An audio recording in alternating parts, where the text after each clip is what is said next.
આ કાર્યક્રમમાં હું તોરલ કવિ આપનું ખૂબ ખૂબ સ્વાગત કરું છું।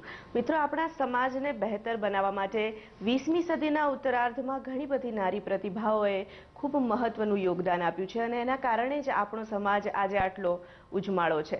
અને ખાસ કરીને ऐशो आरामની જિંદગી જેને જીવવા મળી છે એ ऐशो आराम છોડીને બધી જ અનુકૂળતાઓને પણ નજરઅંદાજ કરીને જ્યારે જે વ્યક્તિ સમાજ સેવામાં પોતાના જીવનને સમર્પિત કરે છે એવી એક ઝળહળતી નારી પ્રતિભાને આજે આપણે મળવાનો ઉપક્રમ છે અને આજે જેમને મળવાના છે તે છે નંદિનીબેન મુનશા। નંદિનીબેન, આપનું ખૂબ ખૂબ સ્વાગત છે આજના કાર્યક્રમમાં। અને સૌથી પહેલાં તો મને એ પ્રશ્ન થાય કે ખૂબ જ સંપન્ન પરિવારમાં આપનો જન્મ થયો, ખૂબ જ સુખી અને સંપન્ન પરિવારમાં જન્મ થયા બાદ સમાજ સેવામાં આપ આખી જીવનને જ્યારે તમે આપ્યું છે ત્યારે એ બીજ ક્યાંક ને ક્યાંક બાળપણમાં જ પડ્યા હશે। તો બાળપણની જો વાત કરવામાં આવે તો આપ તમારા બાળપણ વિશે થોડીક વાતો કરો। હા, મારો જન્મ એક બહુ જ સારા કુટુંબમાં, વૈભવી કુટુંબમાં થયો। કહી શકાય કે I was Born with a silver spoon. મારા ફાધર એક બહુ સારા હીરાભાઈ નામના વ્યક્તિ હતા, જે હજી પણ તમે જૂના કોઈ લોકોને પૂછો તો જાણશે કે કોણ હતા। હીરાભાઈ માર્કેટ, જે આજે એમના નામ પરથી છે, હીરાભાઈ કન્યા શાળા મણિનગરમાં આવી છે, તે પણ એમના નામથી છે। અમે 4 બહેનો જ જન્મ્યા ત્યારે, પણ ક્યારેય મારા માતા પિતાને અફસોસ નથી થયો કે અમારે ભાઈ નથી, કે એમને દીકરો નથી। એમણે જે દીકરીઓને શિક્ષણ આપ્યું તે જરા પણ એવી રીતે વિચાર કર્યો નથી કે આટલું બધું એને કેમ ભણાવવી, છોકરીઓને આગળ તો છેવટે લગ્ન જ કરવાના છે, ઘર સંસાર જ માંડવાનો છે, એવો ક્યારેય એમને વિચાર નહોતો કર્યો। એમણે અમને ક્યારેય કીધું હતું કે જે બેટા તું મોટી થાય ને ભણીને આગળ જાય તો 4 દિવાલોમાં તારે નથી સંતાઈ રહેવાનું, ત્યારે તો આ સમાજ પાસે આપણે જે કાંઈ મેળવ્યું છે તે સમાજને આપણે પાછું આપવાની આપણી જવાબદારી છે, માટે એમાં જવું જોઈએ। એટલે હું પહેલાં ગવર્મેન્ટ ગર્લ્સ હાઈસ્કૂલમાં ભણતી હતી, પછી મારા માતા પિતાએ મને શ્રેયસ ફાઉન્ડેશનની જે સ્કૂલ એ ફરી શરૂ થઈ હતી ત્યાં મૂકી, ને ત્યાંથી હું મેટ્રિક થઈ અને હું કોલેજના LD આર્ટ્સ કોલેજમાં 2 વર્ષ ગાળ્યા। ત્યાર પછી હું SLA લો કોલેજની અંદર આર્ટ્સ સેક્શનમાં ગઈ, કારણ કે મારે અંગ્રેજી લિટરેચર માટે જાણવું હતું ને તે વખતે પ્રોફેસર SR ભટ્ટ અને પ્રોફેસર નિરંજન ભગત એ આ બાબતમાં ઘણા નિષ્ણાત હતા અને મારે એમની પાસે શીખવું હતું। એટલે હું ત્યાં જઈ અને એમની પાસે ભણી અને મને એથી અત્યારે પણ ખૂબ જ સાહિત્યનો શોખ છે, ઇંગ્લિશ લિટરેચરનો ઘણો શોખ છે। આજે પણ અમે લોકો એકબીજાને મળીએ છીએ, પ્રોફેસર ભગત અહીંયા આવે કોઈ વખતે તો અમે આ બાબતમાં વાતચીત પણ કરીએ છીએ। એટલે મારા મિત્રો નાનપણમાં કંઈક કરવું જોઈએ એ બાબતમાં મારા પિતાશ્રીથી, અને મારા પિતાશ્રી એટલે જ્યારે નાગરિક પક્ષ સ્થપાયો, ગુજરાત રાજ્ય થયું અને નાગરિક, ત્યારે ચીનુભાઈ મેયર હતા અને મારા ફાધર AMTSમાં ચેરપર્સન હતા। એ વખતથી એનું નામ તો જાણીતું જ હતું, એટલે એ બધાનો લાભ મને મળ્યો। જી બિલકુલ। આટલા સંપન્ન પરિવારમાં આપનો જન્મ થયો, 20મી સદીના ઉત્તરાર્ધની વાત કરવામાં આવે તો એ વખતે સ્વાભાવિક રીતે દીકરીઓને ખાસ કરીને શિક્ષણ આપવાનું એટલું બધું ચલન નહોતું। આપ કહી રહ્યા છો કે એટલે આપે ખૂબ જ સરસ શિક્ષણ મેળવ્યું, પરિવારનો સહયોગ તો ખેર હશે જ હશે।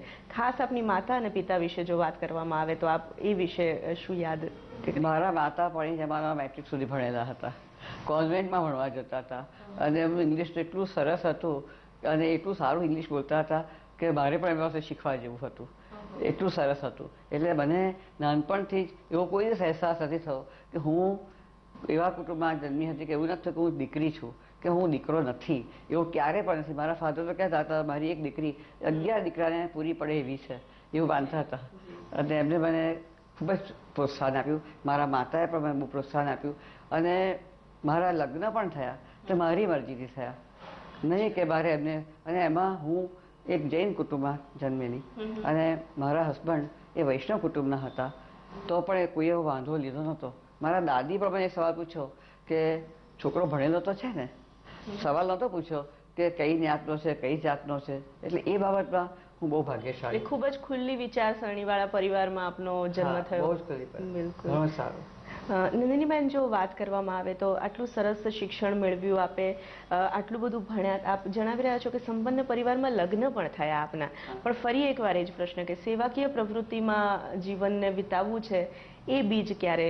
હવે એવું થયું કે મારા સાસુ ઇનોવેલ ક્લબના પ્રેસિડેન્ટ હતા અને એમને શું કે આપણે કંઈ પૈસા ભેગા કરવા છે કોઈ સારા કામ માટે, એટલે શું કરીશું તો અમે એક ફેશન શોનું આયોજન કર્યું. એ વખતે હેન્ડલૂમ હાઉસની સાડીઓનું અમારે રેમ્પ પર એક્ઝિબિશન કરવાનું હતું. પછી એ પૈસા તો ભેગા કર્યા, પછી મને વિચાર આવ્યો કે જો આપણે મોડેલ્સને બોલાવીશું તો બધા પૈસા એમાં જ ખર્ચ થઈ જશે, તો પછી આપણે આપીશું શું? એટલે વિચાર કર્યો કે સારા ઘરની બહેનો શા માટે રેમ્પ પર ના ચાલે? ફક્ત આપણે તો સાડી પહેરીને જવાનું છે, આપણે કોઈ એવા કપડાં નથી પહેરવાના કે આપણને પ્રોબ્લેમ થાય કોઈ જાતનો. એટલે પણ એ વખતનો એ વિચાર ઘણા લોકોના પરિવારોને ગમ્યો નહીં, પણ તે છતાં હિંમતથી મારી સાથે 10 થી 12 બહેનો તૈયાર થઈ અને અમે લોકોએ કામા હોટેલના મિનિમેમ કામાને ત્યાં વોક કેવી રીતે કરવું એ શીખ્યા. કારણ કે એકદમ તો કંઈ રેમ્પ પર જઈ ના શકાય. એ શીખ્યા, મહિના સુધી ચાલ્યા અને પછી કામા હોટેલમાં જ અમને એ લોકોએ ફ્રી આપ્યું હતું. એ રેમ્પ પર અમે ચાલ્યા, સાડીઓ પણ હેન્ડલૂમવાળાએ ફ્રી આપી હતી કારણ કે એ લોકોની એડવર્ટિઝમેન્ટ થાય. વિનોદીનીબેન નીલકંઠે એની કોમેન્ટ્રી આપી હતી અને જે પ્રાંતની એ સાડી હતી એનું વર્ણન એમને કર્યું હતું કે આપણું પટોળું છે, આપણી આ બાંધણી છે, કે આ પૈઠણી સાડી છે, કે એટલે બધું જ્ઞાન બનારસની સાડી છે, બધું એમને વિવરણ કર્યું હતું એ બાબતમાં. આ લગ્ન પછીની આ લગ્ન પછીની વાત કરું છું અને એમાં મારા પતિનો, મારા સાસુ સસરાનો પૂર્ણ સહકાર કે તું રેમ્પ પર જા ને, સાડી પહેરીને તો જવું છે, લગ્નમાં સાડી દાગીના પહેરીને નથી જતા. તો રેમ્પ પર 1960ની વાત છે, આજથી 52 વર્ષ પહેલાની વાત છે. અને એમાં અમે ત્યાં ગયા તો લોકોને ના સારું લાગ્યું, સમાજમાં ચર્ચા પણ થઈ કે સારા ઘરની છોકરીઓ તો કે મોડેલિંગ કરતી હશે, આવી પણ ચર્ચા થઈ હતી. પણ એ વખતે પછી મને જે અનુભવ મળ્યો ને એ અમે એમાંથી જે પૈસા 5,000 રૂપિયા હતા એમાંથી કેન્સર સોસાયટીની સ્થાપના કરી. એમાં જીતુભાઈ મહેતા એ રોટરીમાં હતા અને એમનો મને બહુ સહકાર, એમનું મને માર્ગદર્શન ખૂબ જ મળ્યું. એને કોઈ નંદિની તો આટલી મહત્વાકાંક્ષા છે તને સારું કામ કરે છે તો તું શા માટે મારી સાથે સેક્રેટરી નથી થઈ જતા? બીજા વીરમતીબેન પણ મારી સાથે હતા એટલે અમે 2 કો સેક્રેટરી અને જનરલ સેક્રેટરી એમ કરીને અમારે ત્યાં ગવર્મેન્ટમાં મળવાનું થાય, ત્યાંથી ગ્રાન્ટ લેવા જવાની પણ થાય, પૈસા ઉઘરાવવાનું પણ થાય. એ ચર્ચા મને જાણવા મળ્યું કે આપણને જો 100% મળે એક્ઝમ્પશન ઇન્કમ ટેક્સની અંદર તો આપણે સારા પૈસા ભેગા કરી શકીએ. 1966ની અંદર કેન્સર હોસ્પિટલ બંધ થઈ ગઈ એટલે મને શું કે ચલો એક તો કામ સારું પતી ગયું, હવે શું? અને એ વખતે મારા હસબન્ડે મને કીધું, પતિએ, કે હવે મારે બાળક છે નહીં તો તું મને સપોર્ટ મારે ટેક્સટાઇલ મિલ છે એમાં આપ. તો મેં એમને કહ્યું કે હા હું ચોક્કસ આપીશ, પણ મારે રબર સ્ટેમ્પ તરીકે નથી આવવું. હું બધું શીખીશ અને જો મારે એક્ટિવ ઇન્ટરેસ્ટ લેવાનો હશે તો જ હું અંદર આવીશ. તો એ વોઝ વેરી ઓપન માઇન્ડેડ કે હા ચોક્કસ, વળી મારે તો રબર સ્ટેમ્પ તરીકે લઈ નથી જવી. એટલે એક ડિપાર્ટમેન્ટમાં ફરી 1 વર્ષ સુધી, કારણ કે એ જ્ઞાન મેળવવું ઘણું મુશ્કેલ. હું અંગ્રેજીની સ્ટુડન્ટ રહી એટલે આ મારે તદ્દન નવો વિષય, ટેકનિકલ વિષય. પછી મેં જ્ઞાન મેળવ્યું અને પછી મારે ઇન્ટરવ્યૂ આપવા માટે દિલ્હી જવું પડ્યું, જ્યાં મારો ઇન્ટરવ્યૂ લેવામાં આવ્યો કે હું મેનેજિંગ ડિરેક્ટર તરીકે સક્ષમ છું કે નહીં. એ પછી એ લોકોએ પરવાનગી આપી અને એ પછી હું 72માં હું મેનેજિંગ ડિરેક્ટર મિલની થઈ. અને 87ની સાલમાં જ્યારે બધી મિલોનો પ્રોબ્લેમ હતો એ વખતે અમારી મિલને બંધ કરવી પડી, ત્યાં સુધી હું એની સાથે રહી. જી તો દર્શક મિત્રો, નંદિનીબેન મુનશા વિશ્વ ખ્યાતિ પ્રાપ્ત અંધજન મંડળ સાથે જોડાયેલા છે. વિષય પર વાત કરીશું પણ એ પહેલા લઈએ એક વિરામ. દર્શક મિત્રો, ફરી એકવાર આપનું ખૂબ ખૂબ સ્વાગત છે આ કાર્યક્રમમાં અને નંદિનીબેન સાથેનો વાતચીતનો દોર આપણે હવે આગળ વધારીએ છીએ. નંદિનીબેન, પ્રશ્ન એ થાય, અંધજન મંડળની જો વાત કરવામાં આવે તો ખૂબ જ શરૂઆતના સમયથી આપ અંધજન મંડળમાં જોડાયેલા છો. કહી શકાય કે સ્વર્ગસ્થ અરવિંદભાઈ લાલભાઈ જ્યારે સંસ્થા સ્થાપી, સાથે સાથે જગદીશભાઈ પટેલ, જેઓ પદ્મશ્રી જગદીશભાઈ પટેલ સાથે પણ આપ જોડાયેલા હતા. અત્યારે તો અંધજન મંડળ ખૂબ વિશ્વ ખ્યાતિ પ્રાપ્ત કરી ચૂક્યું છે. શું અનુભવો છે આપના? આ શરૂઆત કરી હતી જગદીશભાઈ, જે અંધ હતા. મને લાગે છે કે એમને વાંચવાનું શરૂઆત કરી હતી, અંધ ભાઈઓ બહેનોને કરી અને એક લાઇબ્રેરીની સ્થાપના કરી હતી 4 જણાથી. એકવાર એ અરવિંદ કાકા પાસે ગયા અને કહ્યું કે મને 500 રૂપિયા આપો ને. અરવિંદ કાકાએ કહ્યું કે 500 રૂપિયામાં તારું શું થાય? આમાં તો કંઈ ચાલતું હશે, ચાલતું હું તને દાન અપાવડાવું અને આપણે એક સરસ સ્કૂલ શરૂ કરીએ. એટલે એ વખતે એમને દાન આપ્યું, ત્યારથી એના પ્રમુખ રહ્યા. અને મારે 1966માં જ્યારે મેં કેન્સર પછી શું એવો વિચાર કર્યો ત્યારે એમણે મને કહ્યું તું અંધશ્રામાં શા માટે સેવા નથી આપતી? તને ઈચ્છા તો છે સેવા આપવાની. એટલે એને જગદીશભાઈ મને કહ્યું હા બેન તમે આવો ને, અમારે બાળકોને અંગ્રેજી વાંચનની બહુ જરૂર છે એ લોકોની પરીક્ષાઓ આવે છે અને અંગ્રેજી વાંચનાર કોઈ છે નહીં. મારું તો જ્ઞાન હતું અંગ્રેજીમાં, એટલે હું એમના પાઠ્યપુસ્તકોમાંથી એમને પાઠ વાંચી સંભળાવતી હતી. એ રીતે કરતાં જગદીશભાઈને થયું કે આ બેનને આપણે રાખીએ સાથે તો સારું છે, ફક્ત 2 મહિના માટે 3 મહિના આવીને જતા રહેવું નહીં. એટલે પછી મને કે તમે સેક્રેટરી થઈ જાઓ મારી સાથે. મેં કહું સારું. પછી મને કે તમે આ બધો અનુભવ છે કેન્સરનો, એ પણ તમારો ઉપયોગમાં આવશે. મેં કહું હા, પહેલો અનુભવ એ છે કે તમે 100% એક્ઝમ્પશન લઈ લો, એના જે વસ્તુઓ જરૂરિયાત છે તમે બધી પૂરી કરો, તેથી તમને 100% એક્ઝમ્પશન મળશે તો ડોનેશન ઉઘરાવવામાં પણ મદદ થશે. અને એ વખતે અમે અંધજનોને જે રાખતા હતા એ લોકોને ખાવાનું, પીવાનું, રહેવાનું, કપડાં, શિક્ષણ, પુસ્તકો બધું જ ફ્રી, ટ્રેનિંગ આપીએ તે પણ ફ્રી. એટલે ગવર્મેન્ટ ગ્રાન્ટ આપે છતાં તૂટ તો પડે જ, પૈસા કેવી ઉઘરાવા. એટલે ઘરે ઘરે જઈને મારી સાથે બીજા મારા ભાઈ સાગરીત હતા, તે ઘરે જઈને લોકોના ઘરે જઈએ અને કહીએ કે ભાઈ એક જન્મદિન તમારી મૃત્યુની તિથિ માટે પૈસા આપો, જેને અંદરથી એને વ્યાજે મૂકી અને અમને પૈસામાં થોડું હેલ્પ કરશે. એનું વ્યાજ પૂરેપૂરું તો નહીં જ મળે. એવી રીતે ઘણે ઘર અનુભવ તો એવા બી થાય કે જાણે કે આ બહેન આવ્યા છે લેવા તો કોઈક અમે નવા ગયા છીએ, અમે છીએ નહીં, એવું પણ અનુભવો ઘણા થયા છે. પણ આપણે કોઈ આપણે માટે માગવા ક્યાં જઈએ છીએ? આપણે કોઈ સંસ્થા માટે, સારા કામ માટે માગવા જઈએ છીએ, તો કશો વાંધો નહીં. પછી આ 100% એક્ઝમ્પશન જ્યારથી આવ્યું ત્યારથી પછી ધીરે ધીરે ધીરે પૈસાનો પ્રવાહ આવવા માંડ્યો. અને વેરી લકી કે અમે જ્યારે ગુનાની સાહેબનો ઇન્ટરવ્યૂ લીધો કે કોઈ MBA હોય આ સંસ્થાને આપણે આગળ ચલાવવી હોય તેવી સૂઝની જરૂર છે. સંસ્થા મોટી થતી જાય છે અને આપણે ફક્ત અંધો માટે શા માટે કામ કરવું, ડેફ ડમ માટે, બીજી બધી ક્ષતિઓ માટે પણ કેમ નામ કરવું. પછી અમે એને બોલાવ્યા. અમને કહ્યું કે ભાઈ અમે જાણીએ છીએ કે પ્રલોભનો ઘણા છે અને તમને બીજે ઠેકાણે કદાચ પૈસા વધારે પણ મળશે. 6 મહિના માટે આપો અને જો તમને એમ લાગે કે બરાબર નથી, તમને કંઈ બીજે ઠેકાણે સારું મળશે તો તમે જઈ શકો. એ આજ દિન સુધી અમારી સાથે છે અને એને લીધે આ સારામાં સારો અનુભવ છે કે આવા MBA થયેલા અમારી સાથે છે. અમારી સાથે પ્રોજેક્ટ ડિરેક્ટર છે નંદિનીબેન, એ પણ છે. આજે પ્રોફેશનલ સ્ટાફ છે એ પણ એટલો ડેડિકેટેડ અને વધારે દે આર સો ઓનેસ્ટ. આજે આ સ્તરે પહોંચવા માટે જે ઓનેસ્ટી અને પારદર્શકતા છે એ વધારે ઉપયોગી. કારણ કે આજે મારે દાન ઉઘરાવવા નથી જવું પડતું, લોકો સામેથી આપવા આવે છે. જાણે છે આપણા ગુજરાતીઓ જ્યાં જ્યાં વસેલા છે, યુરોપમાં છે, અમેરિકામાં છે, ઓસ્ટ્રેલિયામાં છે, જ્યાં જ્યાં વસ્યા છે ત્યાંથી પૈસા આવે છે. જાણે કે અમારે પૈસા આપવા છે, ગુજરાતને માટે પૈસા આપવા છે, ગુજરાતની કોઈ સંસ્થા માટે પૈસા આપવા છે, ક્યાં આપીએ? તો એમને અમારી જે વેબસાઇટ કરી છે અને જે અહેસાસ થાય છે, એમને લાગે છે કે ના, આ સંસ્થાની પર ભરોસો મૂકી શકાય એવો છે. અહીંયા આપણે જે પૈસા આપીશું એને પૂરેપૂરું મળશે. આજે બારેજામાં હોસ્પિટલ છે, કમ્પ્લીટલી અમે મોતિયાનું ઓપરેશન ફ્રી કરીએ છીએ. તમે જાઓ આજે, મારી ચિઠ્ઠીની પણ જરૂર નથી ને તમે કહેશો કે ના મારી પાસે એક પણ પૈસો નથી, મારે ઓપરેશન કરાવવું છે. અત્યારે ગયા વર્ષે 10,000 ઓપરેશન કર્યા છે અને એમાં ગવર્મેન્ટનો પણ સહકાર છે, એવું નથી. બીજું નર્સમાં અમને કોઈ જમીન 23 એકર આપી છે અને ત્યાં આગળ એની અંદર અમે એક મલ્ટિપલ ડિસેબિલિટી માટેની સ્કૂલ ચલાવીએ છીએ. સાથે સાથે જે સાથે ભણતા લોકો, એટલે ફક્ત બ્લાઇન્ડ ને ડિસેબલ નહીં, પણ નોર્મલ જે ગરીબ છે એ 30% ડિસેબલ ને 70% એબલ એવા લોકોની પણ સ્કૂલ ચલાવીએ છીએ. બાવળામાં કોઈ અમને 1 એકર જમીન આપી છે, ત્યાં પણ આવી સંસ્થા ચલાવીએ છીએ. એટલે આ ખ્યાતિ આ રીતે મળી છે. બધાનો સહકાર છે, કામ છે, તેથી મળી શકી છે. મારા એકલાથી આ ના થઈ શકે. પણ મને ત્યાં જઉં છું તો ખૂબ જ આનંદ થાય છે કે હું મારો સમય 10:15 સવારે જે 2 કલાક જઉં છું અઠવાડિયામાં 5 દિવસ, તે સારો સમય પસાર થાય છે કે હું કંઈક કરી શકું છું અને મારા બાપુજીને મને બહુ યાદ આવે છે. જી મેમ, બિલકુલ. કારણ કે તમારી સેવાકીય પ્રવૃત્તિનો પાયો તમારા પિતાજીએ નાખ્યો છે એટલે એમની યાદ આવી ખૂબ સ્વાભાવિક છે.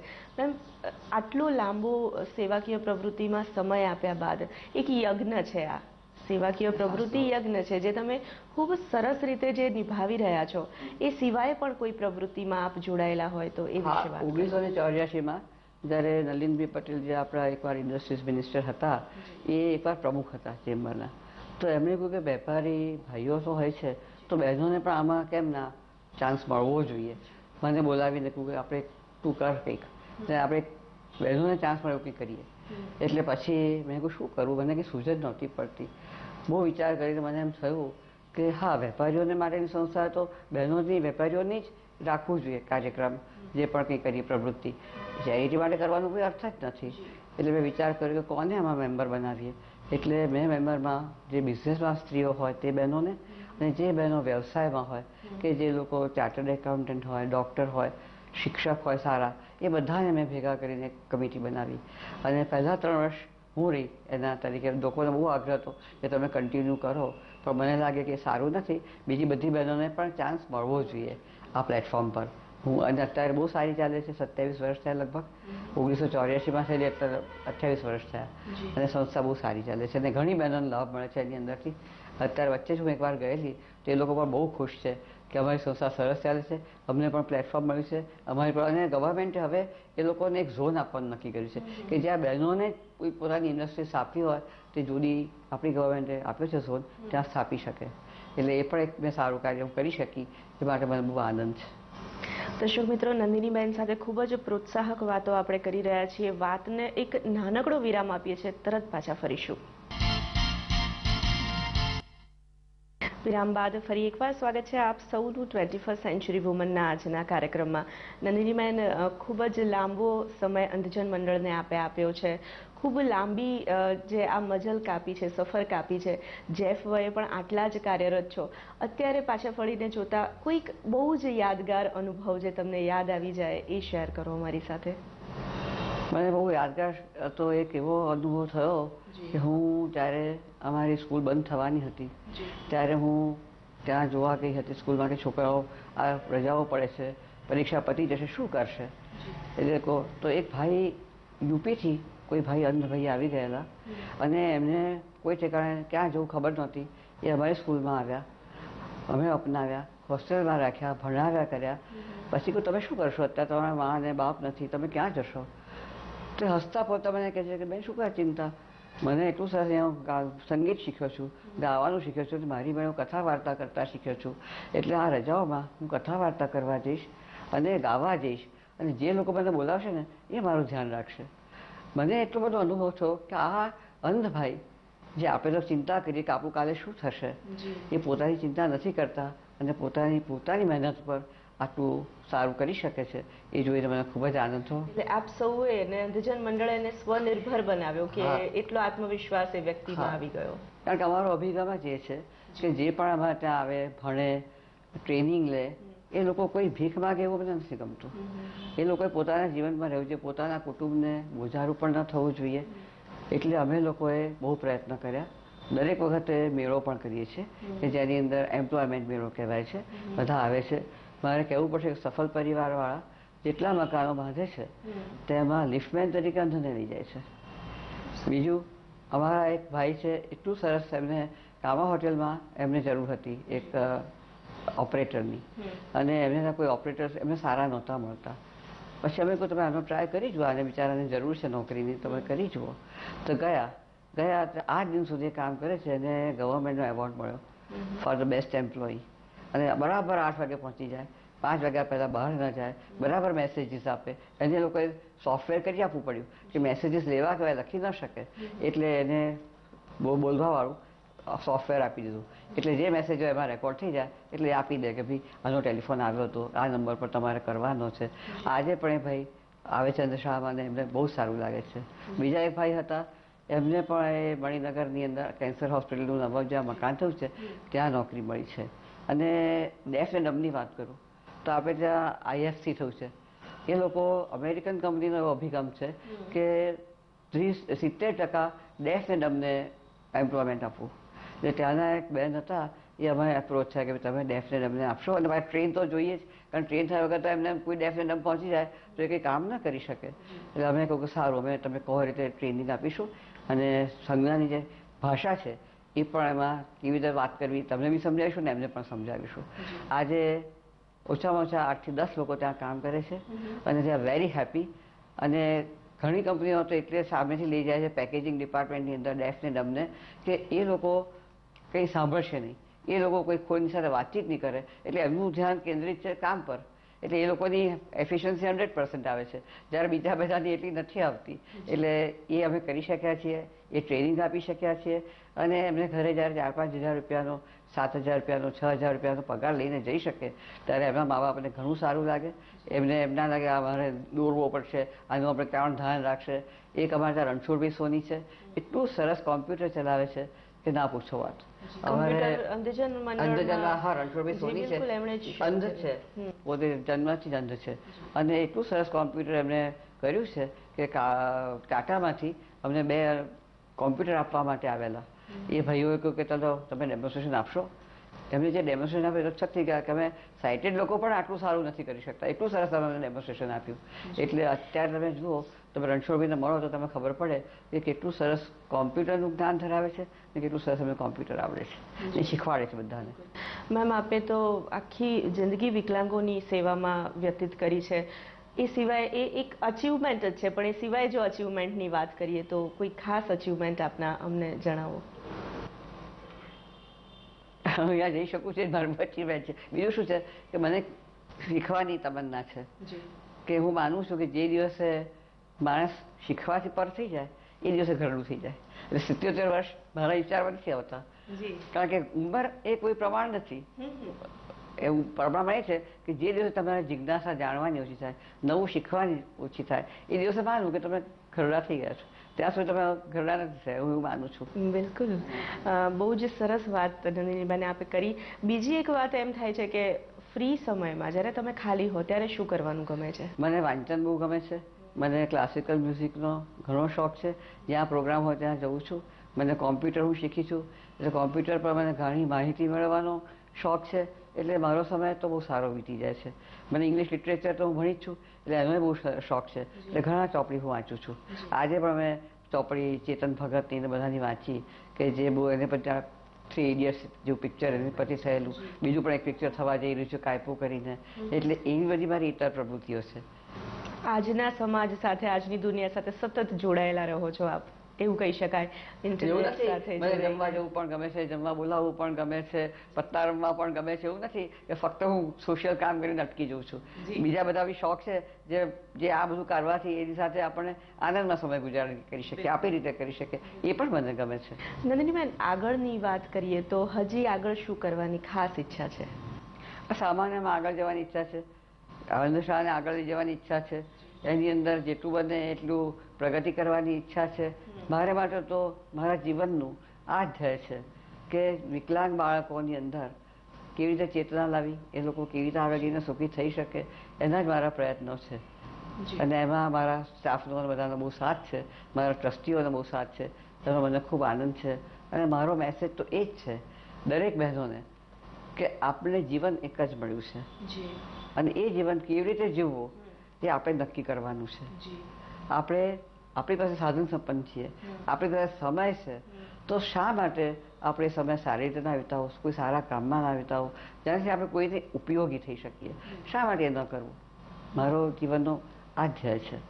બિલકુલ, ખૂબ જ આનંદ થયો તમારી સાથે વાત કરીને. ઘણું બધું શીખવાનું, જાણવાનું મળ્યું. ખૂબ ખૂબ આભાર તમારો વીટીવી સાથે વાત કરવા બદલ, નંદિનીબેન. તો દર્શક મિત્રો, ખૂબ જ પ્રોત્સાહક એવી વાતો સાંભળી નંદિનીબહેન સાથે. આવી જ નારી પ્રતિભાઓને મળવાનો ઉપક્રમ આગળ પણ અમે યથાવત રાખીશું. અત્યારે બસ